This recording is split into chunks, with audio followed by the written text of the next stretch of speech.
Estamos aqui para dar voz ao povo, em defesa dos cidadãos, pela dignidade humana. Todos temos deveres, mas também todos temos direitos. Será que existe justiça? Isto é o povo a falar.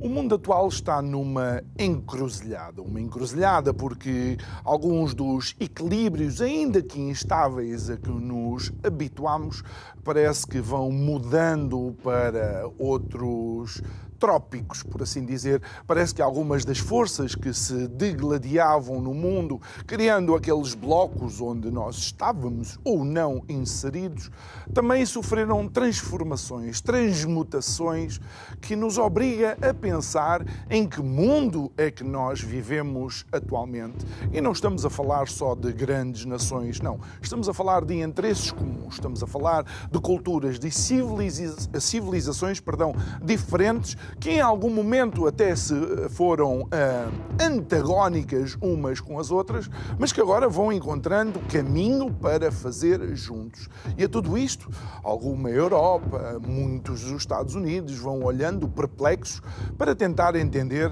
desde quando é que o mundo se deslocou de ser centrado em nós a ser também centrado nos outros. Boa noite, meu nome é João Nuno Pinto e isto é o Povo a Falar. Estou consigo de segunda a sexta-feira, neste mesmo horário, emissão em simultâneo Curiacos TV e Rádio Vida 97.1. E sim, vamos falar de um mundo multipolar. E o mundo, ao ser multipolar, também temos que questionar o papel de algumas das instituições criadas no pós-Segunda Guerra Mundial e que eventualmente serviriam de régua e esquadro àquilo que era o fazer das nações. Temos que olhar se essas instituições são realmente instituições que servem os interesses de todos ou se estão lá para servir os interesses só de alguns. Se as decisões que essas instituições tomam são a pensar naquilo que é o futuro de todos, mais uma vez, todos não é só os que têm a mesma cor política e não só geográfica também deles, ou se é pensado naqueles que são os nossos e única e exclusivamente os nossos interesses. E para isso, nada melhor do que um conflito armado. Bem, mas aqui temos que questionar o que é uma guerra. E entramos num outro paradoxo. É que o mundo liberal, que não consegue definir o que é uma mulher, parece que sabe definir o que é uma guerra. Digo eu, que não percebo nada disto.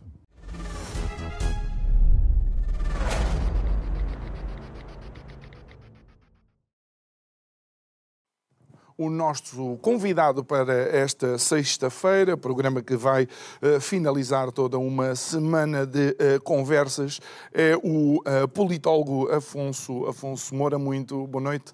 Obrigado por estares aqui connosco mais uma vez. A tua primeira participação foi com o Ricardo Marchi. Creio que estávamos a comentar os resultados das eleições francesas. Mas nós hoje vamos falar de um livro teu, que é Operação Militar Especial, a Invasão, a Multipolaridade e o Fim do Mundo. Tu inicias quase um percurso histórico até chegares ao agora, por assim dizer. Mas antes de mais, o que é que te levou a escrever este livro? Olá, João. Primeiro de tudo, muito obrigado pelo vosso convite mais uma vez. É um prazer estar aqui. Este livro é um processo que começou já há algum tempo. Ou seja, nós podemos nos recordar, os mais esquecidos já não se lembrarão, mas a Rússia reconquistou a Crimeia em 2014. Ora, nós estamos em 2024 e a partir desse momento eu sempre trabalhei muito as relações internacionais, a geopolítica, as relações de força a nível global. Foi um momento de choque para muitas pessoas, não só na Europa, mas pelo mundo todo. Ou seja, a Rússia teria efetuado aqui já uma operação militar especial, e nós podemos dizê-lo também, já uma invasão, porque falou-se da invasão a partir de 2022, é uma invasão a larga escala do território do Estado ucraniano, mas na realidade é que se nós quisermos ser precisos, nós podemos observar já em 2014 uma entrada da Rússia num território que aparentemente não seria o seu. E isto, depois de muitas conversas, de muitas leituras e de muito pensamento sobre estas questões, uma década, volto a dizê-lo, achei que fazia sentido escrever este pequeno livro, este pequeno ensaio, para dar aos portugueses a oportunidade de ver, se calhar, as coisas a partir de outro prisma. Olha, e vamos começar por aquele que acho que foi o meu desafio. O que é uma guerra, o que é que pode ser identificado, por assim dizer, como uma guerra naquilo que assistimos no contexto atual. É muito interessante, de facto, e tu já mencionaste isso, a questão da guerra é completamente alterada depois de 1945, ou seja, depois da criação das Nações Unidas e depois do final da Segunda Guerra Mundial. Ou seja, num pensamento liberal e cosmopolita, a partir daí a guerra deveria eliminar-se, ou seja, a guerra não deveria existir. Então nós vemos isto mesmo na Carta das Nações Unidas, fala-se de conflito armado, fala-se de quebra da paz, mas muito raramente se vai falar de guerra como ela foi compreendida ao longo dos séculos. Isto já teve outros momentos importantes no século passado, a partir do século XX, em que nós tivemos os americanos e os franceses a tentar evoluir as mentalidades e a tentar passar para um mundo sem guerra. A realidade é que a guerra continua uma última ratio, ou seja, quando tudo falha, os Estados soberanos, e os Estados soberanos, principalmente as grandes potências, sentem-se na obrigação, obsianamente, de entrarem numa guerra e fazerem uma guerra para proteger aquilo que pensam ser os seus interesses vitais, ou seja, os interesses vitais dessas nações, desses Estados. Mas em termos do direito internacional, como é que pode ser visto uma guerra? Porque aquilo que era, se percorrermos a história, aquilo que eram as guerras antigamente tinham muita componente territorial e eventualmente económica, e depois logo se veria as populações, não é? Conhecemos o famoso Pax Romana, não é? Em que o Império Romano permitia às populações conquistadas o seu espaço, o que não é verdade quanto, por exemplo, às invasões mongóis que destruíam e arrasavam as populações por onde passavam. De facto, sim. Existem várias maneiras de fazer a guerra e é engraçado estás a mencionar os mongóis, porque, pronto, alguns polemólogos estabelecem uma diferença entre a maneira de fazer a guerra, por exemplo, dos europeus e dos asiáticos. E no meio temos também ainda os médio-orientais, que muitos outros polemólogos dizem que eles fazem a guerra através de razias, ou seja, através de uma espécie de raids, não concebem a guerra como a guerra foi concebida no espaço europeu. Eu acho que é bastante importante nós pensarmos num autor bastante controverso do século passado, mas que para mim continua a ser o autor mais importante, que é o Carl Schmitt, que trabalhou muito esta questão da guerra. Ou seja, a guerra passou a ser uma guerra justa, mas não uma guerra justa como ela existia na Idade Média. Uma guerra justa dentro da modernidade começou a ser não a guerra em si que era justa, mas o nosso adversário, o nosso inimigo, que era um inimigo justo. Ou seja, os Estados europeus, os Estados soberanos, a partir do século XVI em França e depois no resto da Europa, a França, a Suécia, a Inglaterra, estes Estados mais primevos que apareceram primeiro do que os outros, têm uma ideia que eu posso fazer a guerra só a um meu igual. Então nós passamos da guerra justa, do bellum justum, em latim, para uma guerra que é do justus hostis, ou seja, o inimigo justo. E os Estados, como são todos soberanos e são todos iguais à luz do direito internacional, podem-se fazer a guerra um ao outro. Ou seja, um Estado não pode vir dizer ao outro Estado: tu não tens o direito de fazer a guerra, o direito de fazer a guerra eu é que a tenho. Todos os Estados podem aplicar-se e fazer de veras a guerra, só que isto, a partir do século passado, este tipo de período do início da modernidade até à Primeira Guerra Mundial, sensivelmente, é o período ao que o Schmitt chama o Ius Publicum Europeum. E este é um período da modernidade europeia e de uma maneira específica de se fazer a guerra. A partir daí, nós tivemos uma dissolução desse ordenamento jurídico e é muito interessante, eu falo nisso também no livro. Nós temos que nos relembrar que havia uma diferença, e tu estavas a falar do território, entre os territórios europeus, e Schmitt demonstra-o, e os territórios das colónias. Ou seja, vou dar um exemplo de Portugal. Angola foi uma colónia portuguesa. E temos outras colónias naquela zona, britânicas, francesas, etc. Os territórios não eram qualificados juridicamente da mesma forma. Uma coisa era o território europeu, outra coisa eram territórios para lá desta convivência europeia. E é muito interessante porque o Schmitt, a defender a Prússia, não é? A Prússia, que é aquele Estado que vai depois unificar a Alemanha em 1870-71, na Guerra Franco-Prussiana, contra, obviamente, os franceses, nós vemos que a Prússia era apontada o dedo por todas as outras grandes potências, pelos russos, pelos portugueses, pelos franceses. Porquê? Porque, por exemplo, os russos podiam se expandir na Ásia. Nós sabemos que a Rússia hoje é um país eurasiático, não é? Tem uma dimensão europeia e tem também uma dimensão asiática.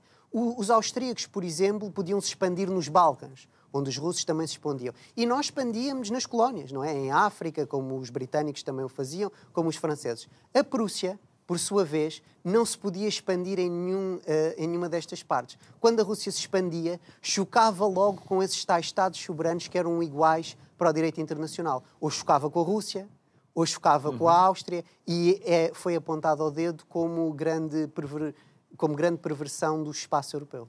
Quando inclusive anexaram a Áustria, ou isso foi... Não, isso foi na Segunda Guerra... Exatamente, na Segunda Guerra Mundial, já a Alemanha. Então significa também que naquela zona geográfica onde nasceram todas as outras repúblicas no pós-queda do Muro de Berlim, as fronteiras também sempre foram muito permeáveis e muito movediças?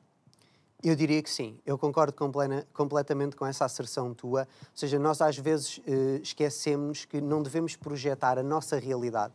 E quando eu digo nossa, não é só a realidade portuguesa. É a realidade da Europa que eu gosto de chamar atlântica. Okay. Ou seja, Portugal, Espanha, França, Inglaterra, porque aqui as fronteiras são muito mais antigas e são muito mais definidas. Por exemplo, a fronteira de Portugal com Espanha remonta ao século XIII. Imaginemos que tu acabaste de descrever, e é extremamente interessante nós conseguirmos ver que, remontando ao século XIII em Portugal, remonta ao século XX, ou seja, ao século passado, entre a Ucrânia e a Rússia. Não é? Ou seja, temos aqui uma divergência temporal de séculos, não estamos a falar de décadas. E isso significa que realmente, quando fazemos a análise daquilo, inclusive, que está a acontecer na atualidade, temos que ter isso em conta? Eu diria que sim. Eu creio que temos absolutamente de ter isso em conta, porque, mais uma vez, nós não podemos projetar a nossa realidade da Europa Atlântica numa realidade da Europa Central e da Europa de Leste, que nós chamamos de Leste. Então vamos a algumas coisas mais concretas. Na intervenção de Putin, a 22 de fevereiro, a 18 de fevereiro, aliás, creio eu, de 2022, tu mencionas várias vezes nesse discurso determinadas chamadas linhas vermelhas, já que está agora muito na moda essas linhas vermelhas, e que passam essas linhas vermelhas também por uma instituição que nós achamos que é uma instituição absolutamente santa e intocável pela mancha das más ações, que é a NATO. Sim, repara, a questão da NATO é uma questão extremamente interessante e tu já mencionaste, eu trato essa questão no livro.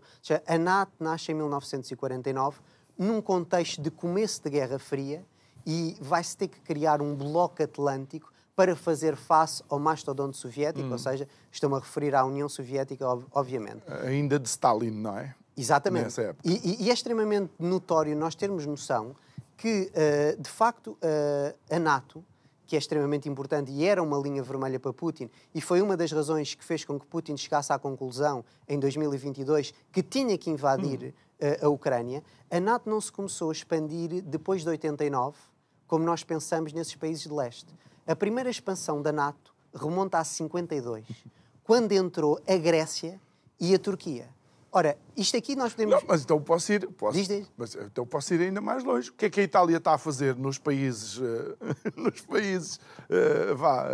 que... da Europa Atlântica. Iniciaram a NATO, não é? Exatamente, porque NATO, nós usamos o acrónimo em inglês, quer dizer North Atlantic Treaty Organization. Os franceses ainda usam o acrónimo ao contrário, não é? OTAN, exatamente, que em português seria igual. Yeah. Ou seja, o Tratado do Atlântico Norte. Aquilo que é interessante nós vermos é que, de facto, a Itália não é banhada pelo Atlântico. Quem conhece um pouco de geografia sabe isto.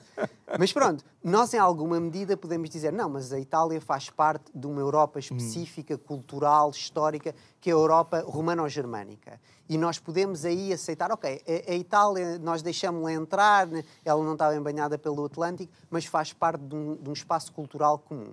Ora, a Grécia e a Turquia, a partir de 52, com essa primeira expansão da NATO, isto aqui não é um juízo de se dizer mas a NATO deveria ou não deveria, é só uma constatação dos factos. É que a Grécia e a Turquia, muito dificilmente, ao contrário da Itália, podem fazer-se passar por uma história de uma Europa atlântica, de uma Europa romano-germânica. Ou seja, a Grécia faz parte de uma Europa de leste que eu descreveria greco-eslava, em que, em alguma medida, a Rússia vai herdar... Aquilo que era a Macedónia pertencia àquilo que era a civilização grega da época, não é? Absolutamente. É por isso dizemos que Alexandre o Grande era grego. É uma grande controvérsia, como sabes, porque uns dizem que sim, outros dizem que não. Mas é de facto notório saber, e nós falamos muito da Europa sem percebermos as diferenças que há dentro da realidade europeia.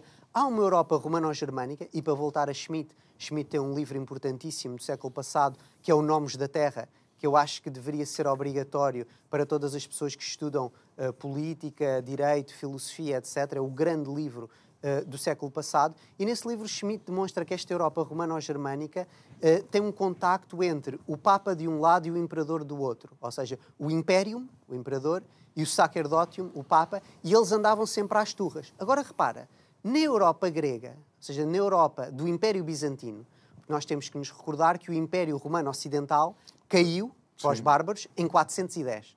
Eu marco em 410, que é quando o Alarico e os visigodos metem Roma a saque. Só que o Império Romano Oriental, bizantino... Só cai mais tarde. Cai muito mais tarde. Cai em 1453. Com a invasão turca. turca. Exatamente, os otomanos que tomam Constantinopla nesta data que eu acabei de referir. Ora, aí nos gregos, eles sempre viveram esta lógica do poder político e da autoridade religiosa de maneira diferente. Enquanto aqui o Papa e o Imperador andavam às turras e depois começaram a andar às turras também com os reis, principalmente com o rei francês, mas depois também com o rei português e etc. Daí os franceses arranjarem outro Papa também durante um determinado período. Absolutamente, esse cisma que é bastante interessante na Idade Média. Os gregos não. Nos gregos tu tinhas o Imperador, que estava em Constantinopla, e depois embaixo do Imperador tinhas o Patriarca, que era a figura religiosa, era uma espécie do Papa deles naquela zona. E a relação que o Imperador e o Patriarca tinham era diferente, porque ali era claro, para os gregos, e depois os russos herdaram isto, que quem manda é o Imperador.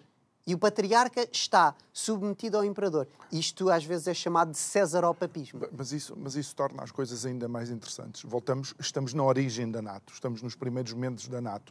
Uma organização que deveria ser defensiva e logo nos primeiros anos se expande, para além de ter um membro fundador, alguém que não tem não é banhado pelo Atlântico Norte, neste caso, nem por qualquer tipo de Atlântico. Mas agora estamos a ver tensões, por assim dizer, de países que têm alguma ligação, neste caso religiosa, com o espaço geográfico e com a religião russa.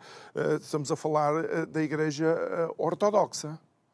Absolutamente. E a Igreja Ortodoxa joga um papel determinante. Eu acho que em alguma medida, e numa das partes do livro, eu até estabeleço uma comparação nas referências de Putin, ou seja, eu acho que Putin tem duas grandes referências. Uma é a Imperatriz Catarina II, dita a Grande.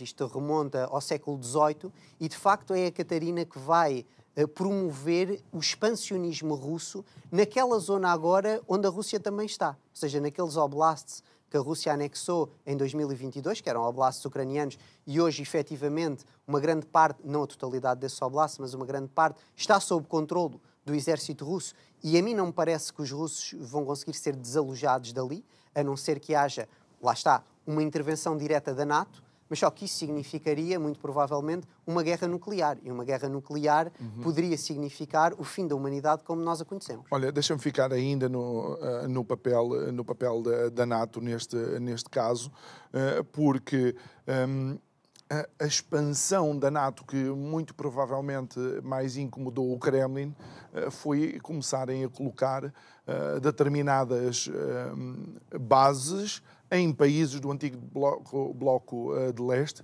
E a grande pergunta é, a Rússia não entrou em guerra com a NATO. A queda do muro de Berlim e a queda do sistema que se vivia não foi por nenhuma intervenção externa, foi porque os russos decidiram, os cidadãos decidiram, na altura com o Boris Yeltsin, creio eu. Foi o primeiro presidente, exato. Mas porquê é que teve o bloco, o Pacto de Varsóvia acabar e a NATO mantém-se? Eu acho que em alguma medida tocaste na ferida. Assim, acho que é a boa expressão. Porque nós temos um contexto de Guerra Fria até 89, ou seja, quando o Muro de Berlim cai, como tu já referiste, e depois em 91 temos a dissolução oficial da União Soviética. E depois a Rússia estava à espera que as potências que nós hoje em dia chamamos ocidentais, principalmente os Estados Unidos da América, conseguissem integrar, e falou-se na altura mesmo, até quando Bill Clinton era presidente, a Rússia chegou a avançar a ideia de se juntar à NATO. Só que isso depois foi-lhe negado, porque percebeu-se logo que se a Rússia se juntasse à NATO. E aqui há a questão de a NATO é criada para combater o comunismo no contexto de Guerra Fria. Só que o comunismo acaba, o Pacto de Varsóvia acaba depois de 91, como tu também já referiste, e a NATO permanece. Mas repara, o problema, João, não é a NATO ter permanecido. Foi que as pessoas na NATO, e por exemplo nós temos grandes pensadores americanos como o George Kennan, alertaram para o perigo que seria a NATO expandir-se. Claro. E depois existe aquela ideia que houve um acordo oral entre os russos e os americanos que a NATO não iria para lá de Berlim, e nós sabemos que a partir de 95, etc., já neste século, mais países desses de leste juntaram-se à NATO. Ou seja, aquilo que a Rússia disse permanentemente foi, bem, nós não percebemos. A Guerra Fria acabou, porque é que vocês estão-se a aproximar cada vez mais da nossa fronteira? Porque, repara, que a NATO diga, bem, nós somos uma aliança defensiva. Tudo bem, mas quer dizer, a política faz também geograficamente. Claro. Uma coisa é a NATO estar em Berlim, outra coisa é a NATO estar em Riga. Ou seja, muito mais perto da fronteira russa. Nós sabemos que depois da invasão da Ucrânia de 2022, a Finlândia, que tem uma grande fronteira também com a Rússia, já se juntou à NATO. Ou seja, a Rússia, principalmente, não queria que a Ucrânia se juntasse à NATO e foi uma das grandes razões geoestratégicas para a intervenção no território ucraniano. Achas que somos ingênuos ao pensar que a NATO está do lado do bem, por assim dizer, ou todas as intervenções da NATO estão juridicamente respaldadas e podemos ficar descansados e continuar a assinar de letra todas as intervenções que venham ao abrigo da NATO ou, para este caso, mesmo do Conselho de Segurança da ONU? É muito interessante. Tendo em conta a questão da NATO, eu acho que nós temos sempre que nos recordar que os povos, e não precisamos de ir muito longe, temos aqui o povo espanhol já ao nosso lado, houve uma grande controvérsia para a Espanha entrar na NATO. E também existiu uma controvérsia dos anos 80 em Itália, porque em Itália muitos também disseram, bem, nós entramos na NATO, mas não podem existir bases da NATO em território italiano.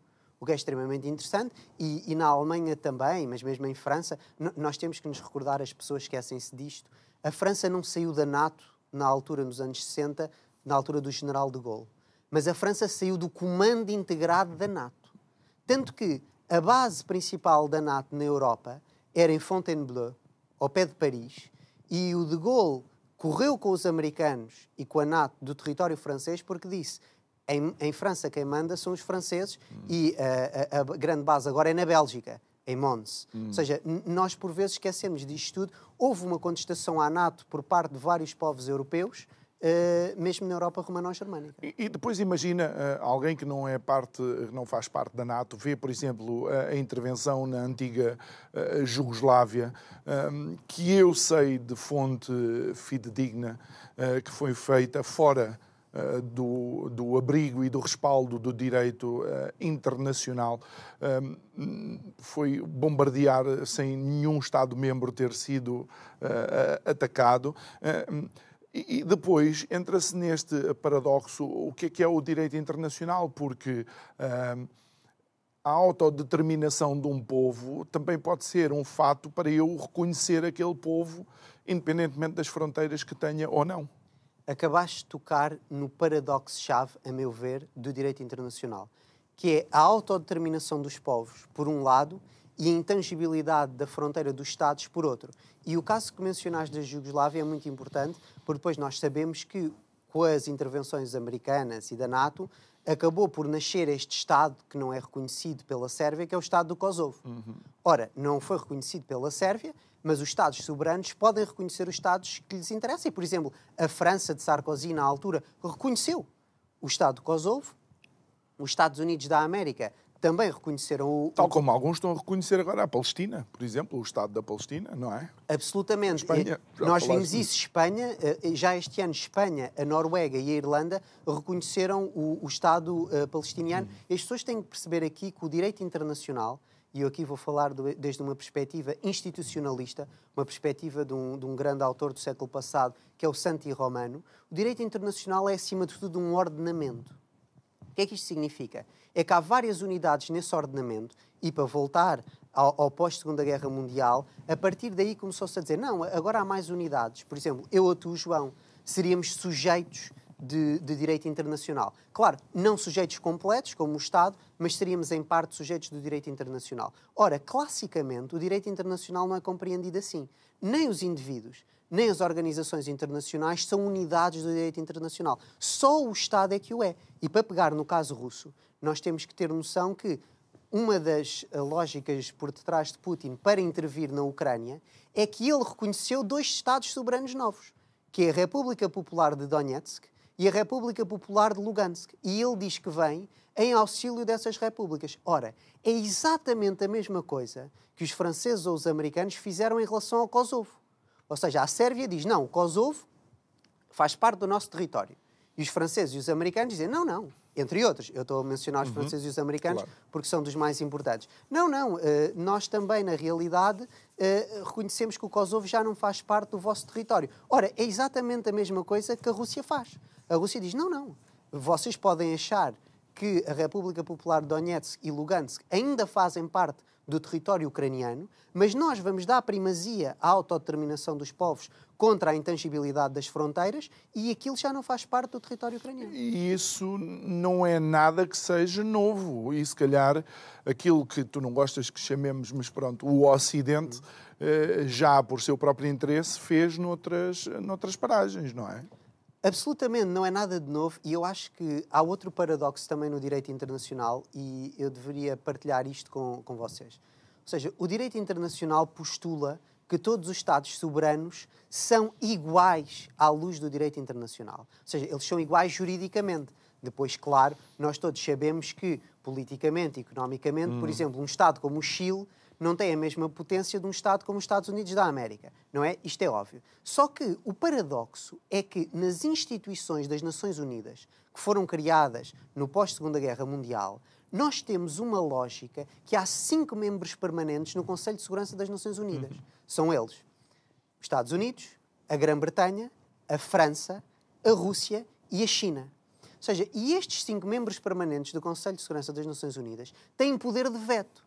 O que é que quer dizer na prática? É que os Estados são todos iguais à luz do direito internacional positivo e existente, mas estes 5 Estados com poderes de veto... São mais iguais. São mais iguais, como o Orwell exatamente disse, e têm a capacidade, em alguma medida, de estancar a ação. Ou seja, houve uma resolução já este ano, e para voltar ao caso da Palestina que nós já mencionámos, no Conselho de Segurança das Nações Unidas, para o reconhecimento pleno do Estado palestiniano nas instituições da ONU. O que é que aconteceu? Os Estados Unidos da América utilizaram o seu poder de veto e impediram que o Estado da Palestina acedesse à plena realidade. Olha, e agora deixa-me utilizar esta ponte que me deixas de alguma forma já aqui montada. Os teus capítulos falam primeiro da invasão, Lisboa, Vladivostok, depois é a multipolaridade. E uma vez que falamos de multipolaridade, vamos de Moscovo a Pequim e numa resolução também da ONU para condenar a invasão, Beijing abstém-se. Isso o que é que nos mostra? Bem, isso mostra-nos, acima de tudo, uma coisa que eu acho que os grandes estrategas e os diplomatas norte-americanos já estavam à espera. É que a China não ia condenar diretamente a Rússia. E nós vemos aqui que há, nesta nova multipolaridade, ou seja, nós temos uma concepção, que é uma concepção em alguma medida da NATO otaniana, que acaba por ser unipolar, e temos, por outro lado, uma concepção que é uma concepção multipolar. Ora, a China e a Rússia estão juntas contra esta unipolaridade que elas concebem como vantajosa só aos Estados Unidos da América ou aos países da NATO que estão alinhados com os Estados Unidos da América. E agora, repara, mesmo na própria NATO, nós temos que ser sinceros, há uns que são mais iguais que outros, para usar aquela expressão que tu já utilizaste. Porque, quer dizer, a NATO está muito mais interessada no futuro da Holanda, mesmo em lógicas de filosofia política e teologia política, do que, por exemplo, o futuro da Grécia. Apesar da Grécia ser tão membro, apesar de não ser membro fundador como a Holanda, da NATO. Também de notar, aqui, já ao lado da Grécia, temos a Turquia, que entrou em 52 com a Grécia. Existem vários problemas fronteiriços entre a Turquia e a Grécia. Ora, se a Turquia atacar a Grécia, ou se a Grécia atacar a Turquia, o que é que a NATO vai fazer, já que são ambas parte da NATO? Uma questão espinhosa. Já para não falar do Trópico de Câncer, o que é o Norte e o que é o Sul, mas pronto. Outra questão, e que seria importante para nós entendermos o porquê da China olhar com alguma reserva as operações da NATO no continente europeu, é que, de facto, quando foi a questão na antiga Jugoslávia, por incrível que pareça, os chineses sentiram na pele, não tendo nenhuma posição geográfica de seu interesse na Jugoslávia. Exatamente. A embaixada chinesa foi atingida, existiram feridos, existiram mortos, e eu diria que a observação chinesa vai mesmo para lá do continente europeu. Porque, repara, em alguma medida houve uma invasão do Iraque em 2003, como nós sabemos. Ou seja, a maior parte dos internacionalistas dir-te-ão que ela foi ilegal à luz do direito internacional positivo existente. Qual? A do Iraque em 2003. A do Bush? Exatamente. O que os americanos fazem ao Iraque era Bush, na altura, na América. Não é aquela após a invasão do Kuwait? Ou é essa também? Há duas. Às vezes chama-se duas guerras do Golfo. Sim. Esta aqui seria a segunda, é aquela que ocorre... Que é à procura das armas de destruição maciça, que depois não estavam lá. Pois. Não é? Depois não as encontraram, e em alguma medida nós temos que nos recordar que os Estados Unidos, nesse momento, foram contra o direito internacional. Esta é a opinião mais difundida. E também, em 2022, a Rússia a invadir a Ucrânia também foi contra o direito internacional. Ora, o que é que isto nos diz? Isto diz-nos uma coisa muito simples. É que as grandes potências, ao longo da história, e o nosso século XXI não é diferente, desrespeitam o direito internacional quando o direito internacional não lhes convém. E na questão da China, que é muito interessante, ou seja, a China, por causa da sua imensa população, do seu desenvolvimento tecnológico, económico e mesmo militar, vai cada vez jogar um papel mais importante na marcha do mundo. E na questão da China, acho que as pessoas estavam todas habituadas e pensaram, ok, a China vai se alinhar mais ou menos com a Rússia numa lógica anti-americana. A grande surpresa, e acho que foi uma surpresa mesmo para vários dentro da administração norte-americana, foi a Índia. Porquê? Porque a Índia, em grande medida, tem umas ligações antigas com a Rússia, mas a diplomacia norte-americana quis que a Índia condenasse a posição russa e depois, mais do que a condenar, do que cortasse, por exemplo, o comércio com a Rússia. Ora, isso não aconteceu. E o comércio até tem vindo a aumentar, porque através... Por força das sanções também, exatamente, claro. Através das sanções, o comércio entre os países parte da União Europeia e da Rússia diminuiu em alguns pontos. E a Rússia teve que procurar outros mercados para escoar os seus produtos. Ora, um desses mercados é a Índia. A Índia, que, exatamente pela China estar parcialmente alinhada com a Rússia, os Estados Unidos pensaram, bem, a Índia tem estes problemas mesmo no norte do seu território, fronteiriços com a China, a Índia vai se meter do nosso lado contra o eixo Pequim-Moscou. Mesmo com toda a alavancagem que os BRICS têm mostrado nos últimos anos, é que o BRICS não apareceu agora, mas a dinâmica e o momentum que esse movimento ganhou me parece a mim imparável neste momento. Eu creio que és capaz de ter razão. Esta questão dos BRICS, ou seja, nós devemos nos recordar, o Brasil também está inserido, não está só a Índia, está o Brasil, a Índia, a África do Sul, E não sei se mais 20 países. E vários países estão a entrar agora, mas pronto, aqueles são os BRICS clássicos, como na NATO, aos Exato. membros fundadores. Eu acho que também devemos estabelecer Ok. a divergência entre os BRICS e, em alguma medida, estes países querem mover-se para um mundo cada vez mais multipolar. Pois. Ou seja, eles não aceitam aquilo que concebem como uma hegemonia norte-americana, ou se preferirem, da NATO, no contexto internacional, e dizem não. O mundo é demasiado diverso, tem demasiadas civilizações, tem demasiados interesses e há diferentes polos no mundo. E, sem dúvida, Nova Delhi quer ser um novo polo. Não vai dar tempo para analisar o livro todo, portanto eu aconselho a que procurem. Onde é que podem adquirir o livro? Este livro, a partir deste mês de outubro, vai estar disponível de norte a sul do país em lojas, ou seja... Quer dizer, isto é uma estreia oficial, quase. É quase. As lojas que têm os livros da Astraios, por exemplo, a FNAC, a Almedina e outras... E podem vai ser eventualmente até ser encomendado online, não é assim? Através do site, exatamente. Então vamos a um outro desafio que eu achei interessante, entre muitas outras coisas que aqui escreves. Tu colocas, de alguma forma, o liberalismo também debaixo de fogo e dizes que o liberalismo não tem como ponto final o individualismo e que é isso que os outros países já conseguiram ver e que o Ocidente, mais uma vez, ainda não entendeu? Certamente. E vou aproveitar por teres utilizado mais esta palavra que mencionaste, que eu não gostava, o Ocidente, porque nós hoje em dia, quando falamos do Ocidente, eu acho que nós deveríamos remeter-nos para o século XVI e para a Reforma Protestante e, mais especificamente, para o Calvinismo e para aquilo que aconteceu depois na Holanda e mesmo na questão inglesa. É aí que esse tal liberalismo que tu estavas a mencionar nasce. E esse liberalismo é de veras, em alguma medida, utópico, porque concebe o homem, ou seja, um dos corolários do liberalismo é o individualismo. Ora, nós sabemos que, na realidade fáctica, as coisas não são assim. Nós normalmente nascemos sempre de uma família. E se as coisas correrem bem, temos um pai, temos uma mãe, temos outros parentes. Ou seja, há toda esta questão comunitária face ao indivíduo. E o indivíduo, em alguma medida, foi algo que foi levado aos pícaros, ou seja, como se o indivíduo fosse a chave de tudo e se explicasse tudo. Por exemplo, eu, na minha vontade individual, quero que as coisas sejam assim. Sim, mas quer dizer, nós não podemos esmiuçar tudo à vontade individual de cada um de nós. Exatamente porque os indivíduos são pouquíssimos. Por exemplo, hoje o liberalismo, numa lógica um bocado New Age, cada um faz, por exemplo, a sua religião. Eu gosto disto do budismo, gosto disto do cristianismo, gosto disto do islão. Quer dizer, depois... E vais juntando uma manta de retalhos. Exatamente, uma espécie de puzzle. Gosto aqui desta, depois gosto daquela. E como tu mencionaste, fora deste espaço anglo-americano e chegando se calhar à Holanda ou mesmo ao Reno, que são aqueles sítios onde o calvinismo era muito forte.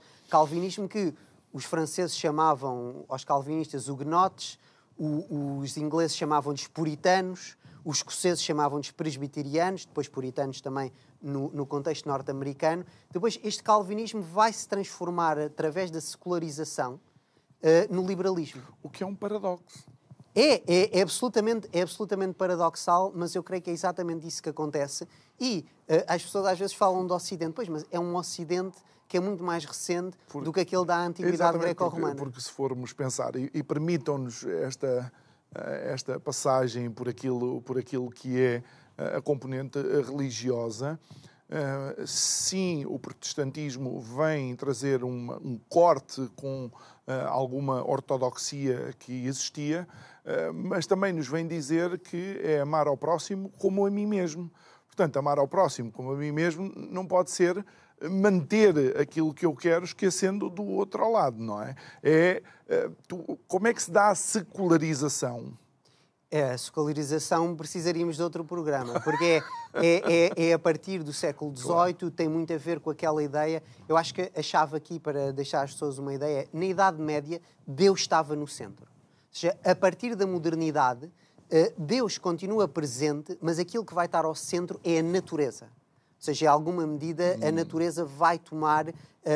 mas mesmo dentro da lógica católica, dentro da lógica calvinista, dentro da lógica luterana, dentro da Europa romana ou germânica, a natureza... E porquê, João? Porque as pessoas têm que perceber isto, e o Schmitt também explica muito bem isto. Porque a partir do momento que tu tens a Reforma e as pessoas acreditavam vivamente naquilo, tanto católicos como protestantes, elas matavam-se. E é a partir daí que nasce o Estado soberano, que é para impedir as duas fações de se matarem uma à outra, por isso simplesmente. Então, como o consenso já não podia ser à volta de Deus, o Thomas Hobbes, que é o grande pensador inglês do século XVII, tem esta frase que o mínimo denominador comum nessa Europa era Jesus is the Christ. Jesus é o Cristo. Porque nisto os cristãos podiam concordar todos. Sim. Mas para lá disto começava a ser complicado. Daí a natureza. Porque pronto, era mais... Nós estávamos em revolução científica e o estudo do corpo humano, também vindo do Renascimento e etc. A natureza era um ponto em que todos poderiam concordar. Afonso, uma das coisas que eu consigo entender é este capítulo, ou este subcapítulo, em que tu dizes, no início todo o mundo era América. Eu sou uma geração América. Eu joguei basquete, a NBA era a referência. Eu fui oleodesco, eu via e lia as bandas desenhadas da Marvel, aquilo que aparece agora em filme, eu devorava os livros. Eu sou a geração Top Gun, os inimigos tinham uma estrela vermelha na cauda dos aviões, falavam estranho e tinham os olhos em bico. Tu achas que esta doutrinação ao qual estivemos sujeitos faz com que não entendamos este mundo multipolar? Parcialmente sim, mas deixa-me juntar a ti, porque eu nasci em 1990, mas eu também faço parte desta geração em que o Império Americano está omnipresente. Ou seja, através das músicas, através dos filmes, como tu já mencionaste. E eu acho também que é importante nós distinguirmos, porque mesmo na China, na Rússia e na Índia, a cultura norte-americana acaba por estar menos presente do que na Europa romano-germânica, mas também está presente. Uma diferença é a cultura de um determinado país e depois são os desígnios geoestratégicos ou geopolíticos desse determinado país. E aí há uma divergência importante que eu acho que vai ser fundamental e, cada vez mais, no mundo multipolar, a América vai ter mais dificuldades a transmitir também a sua cultura, porque, por exemplo, repara a questão dos filmes que nós dois já mencionámos. Ou seja, antigamente, tu tinhas uma diversidade nos cinemas. Por exemplo, aqui em Portugal, se nós formos ao cinema, a maior parte dos filmes são de uma linha anglo-americana. Ou seja, são em inglês, a maior parte vem dos Estados Unidos da América. Ou seja, esta diversidade... Porquê é que nós não temos mais filmes indianos, por exemplo? Porquê é que nós não temos mais filmes chineses?